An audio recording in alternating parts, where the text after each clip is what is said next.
नमस्कार, स्वागत है आपका आपके अपने YouTube channel learn with robin पर। राजस्थान की रेत में दबा एक ऐसा रहस्य जो बदल सकता है भारत का प्राचीन इतिहास।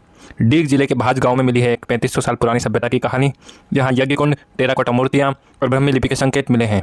क्या यही है ऋग्वेद में वर्णित पौराणिक सरस्वती नदी का सूखा रास्ता? धातु कर्म, धार्मिक अनुष्ठान और लिपि की शुरुआत, बहात की खोज दे रही है भारत के अतीत को नई दृष्टि। देखते हैं पूरा सच क्या है। एएसआई ने राजस्थान के डीग जिले में 3500 साल पुरानी सभ्यता को खोजने का जो दावा किया है, उसकी जानकारी, उसमें क्या क्या जानकारी निकल कर आई है, हम ये देखेंगे। ये हमारी आगामी परीक्षाओं की दृष्टि से बहुत महत्वपूर्ण होने वाला है। तो जैसा कि आप थंबनेल में देख चुके होंगे, एक सरस्वती नदी का चैनल भी मिला है यहाँ। तो सरस्वती नदी हम पूर्व में पढ़ते आ रहे थे कि घग्गर नदी जो है कालीबंगा स्थल, उसे सरस्वती नदी का अवशेष माना जाता है, लेकिन यहाँ जो नदी मिली है उसे सरस्वती का चैनल माना जा रहा है। तो इसकी क्या सच्चाई है, इतिहास में क्या बदलाव होने जा रहे हैं, ये सारी जानकारी हम देखेंगे। वीडियो में बने रहिए मेरे साथ। तो सबसे पहली बात है बहात गांव। कौन सा गांव है? गांव का नाम ध्यान रखना, बहात नाम का गांव है।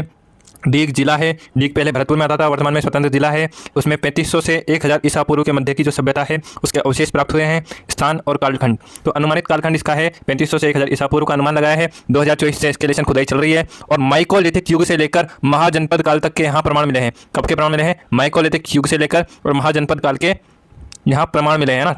लघु पाषाण जो युग है उससे लेकर और महाजनपद काल तक के इस स्थान पर प्रमाण मिले हैं।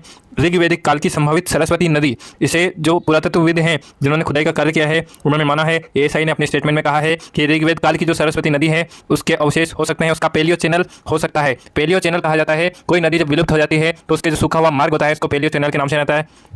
जैसा कि वैदिक सरस्वती नदी का वर्णन होता है उस हिसाब से वैदिक सरस्वती का भाव क्षेत्र राजस्थान में था। पूर्व में घग्गर नदी को वैदिक सरस्वती का अवशेष माना जाता रहा है, लेकिन इस घटना ने, इस खोज ने एक नया प्रश्न चिन्ह उत्पन्न कर दिया है कि वैदिक सरस्वती का जो पूर्ववर्ती जो क्षेत्र है वो कौन सा क्षेत्र रहा होगा। तो 23 मीटर की गहराई पर प्राचीन नदी का सूखा मार्ग मिला है। कहाँ पे मिला है? तो बोगज गांव में है ना, बहात गांव में। ऋग्वेद की पौराणिक सरस्वती नदी से जुड़ाव की संभावना ज़्यादा बताई जा रही है। अगला देखते हैं बस्ती के अवशेष। यहाँ पे जो सभ्यता मिली है उसमें एक मानव बस्ती भी मिले हैं, उसके अवशेष मिले हैं। इसमें मिट्टी के खंभों वाली आवासीय संरचनाएं मिले हैं ना। खंभे किसके थे? मिट्टी के। स्तरीकृत दीवारें और खाइयाँ मिली है, भट्टियाँ मिली है, भट्टियों में धातुओं को पिघलाकर और अलग अलग वस्तुएं बनाने का कार्य करते होंगे, इसका संकेत इससे मिलता है। लोहे एवं तांबे की कलाकृतियाँ भी यहाँ से मिली है। धार्मिक और सांस्कृतिक अवशेषों में क्या मिला है यहाँ? तो धार्मिक अवशेष क्या मिले हैं और सांस्कृतिक अवशेष क्या मिले हैं, इसका निर्धारण। तो 15 तो यज्ञ कुंड मिले हैं, 15 यज्ञ कुंड मिले हैं। मन्नत टैंक मिले हैं जो शक्ति पूजा अर्थात मातृ पूजा से संबंधित हैं। टेराकोटा की मूर्तियां मिली है, टेराकोटा मिट्टी की मूर्तियां मिली है जो शिवजी और पार्वती की है। 1000 ईसा पूर्व से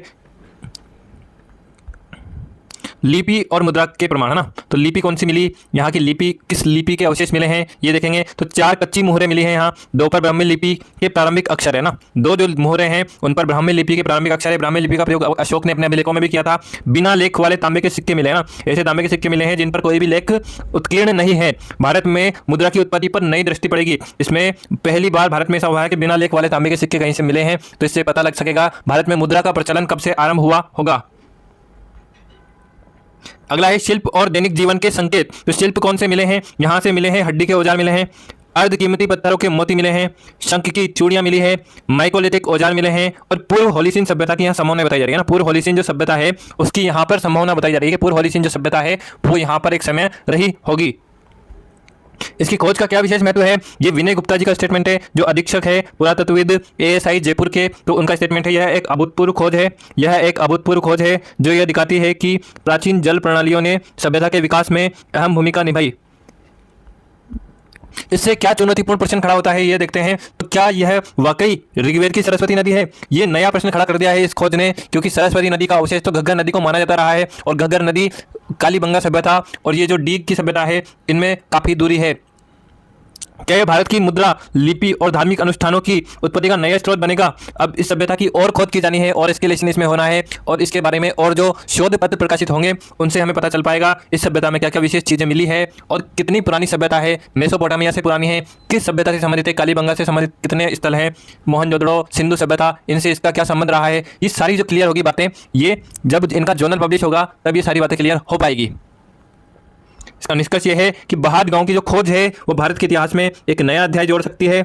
आगे के अध्ययन से और प्रमाण मिल सकते हैं। आगे जो अध्ययन किया जाएगा, इस पर रिसर्च की जाएगी, इसमें और भी प्रमाण मिलने की संभावना है। इसमें और एस्केलेशन होना है, और खुदाई होनी है, हो सकता है इसमें और बड़ा नगर मिल जाए, राजस्थान की सबसे बड़ी सभ्यता स्थल हो जाए, दुनिया की सबसे प्राचीन का दावा इसमें किया जाता है। क्योंकि ये जो क्षेत्र है, बेराट का जो क्षेत्र रहा है, महाभारत कालीन अवशेष मिले हैं इसमें कई सारे, तो बेराट से नजदीक पड़ता है ये क्षेत्र, तो यहाँ हो सकता है महाभारत कालीन अवशेष भी यहाँ भी मिल जाए। तो बड़ी खोज होना ये माना जा रहा है, एएसआई के द्वारा माना जा रहा है कि बहुत बड़ी भारतीय इतिहास की खोज है।